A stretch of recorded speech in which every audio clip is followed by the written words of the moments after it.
పల్నాడు జిల్లా సత్తెనపల్లి పోలీస్ స్టేషన్లో ఎస్పీ శ్రీనివాసరావు ఆకస్మిక తనిఖీలు చేశారు. స్టేషన్లో పలు రికార్డులను పరిశీలించి సిబ్బందికి సూచనలు చేశారు ఎస్పీ శ్రీనివాసరావు.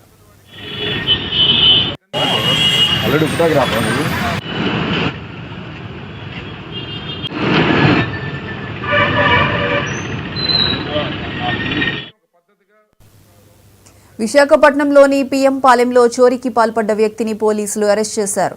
ఆర్హెచ్ కాలనీలో ధనంజయరావు అనే వ్యక్తి ఇంట్లో 18 తులాల బంగారం, 20 తులాల వెండి అపహరణకు గురైంది. బాధితుడి ఫిర్యాదుతో విచారణ చేపట్టిన పోలీసులు దొంగతనం చేసింది అదే కాలనీకి చెందిన ఆనందరాజు అని గుర్తించారు. అతని దగ్గర నుంచి చోరీ చేసిన సొత్తును స్వాధీనం చేసుకున్నారు. కేసు నమోదు చేసుకుని అతన్ని రిమాండ్కు తరలించారు. దీంట్లో సుమారు 18 తులాల గోల్డ్ను 20 తులాలు వెండి పోయింది. గతంలో ఇందులో యాక్చువల్గా 3 ముద్దాయిలు ఉన్నారు. 3 ముద్దాయిల్లో గతంలో 2 ముద్దాయిలను అరెస్ట్ చేయడం జరిగింది. నా పేరు అంటే గతంలో ఏంటంటే మనం పోరాడ కరుణ్ కుమార్ అని చెప్పి వాడిని అరెస్ట్ చేయడం జరిగింది.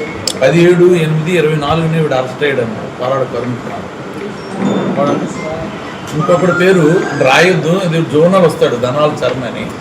వీళ్ళిద్దరూ అప్పుడు మనకు దొరకడం జరిగింది. దొరికిన తర్వాత వాళ్ళు చాలా ఇన్ఫర్మేషన్ ఇచ్చారు, అన్నీ చెప్పారు. అట్ ది సేమ్ టైంకి ఏం జరిగిందంటే దీని అంతటికి హెడ్ అప్పటికి అరెస్ట్ అయిపోయి ఉన్నాడు వేరే కేసులో. అటెంప్ట్ టు మర్డర్ కేసు అనమాట. ఇది మన కిందనే బియ్యంపాలెం పిఎస్ కేసులో 2/7/24 అతను జైలుకి వెళ్ళిపోవడం జరిగింది. Right TV bulletin updates. Keep watching.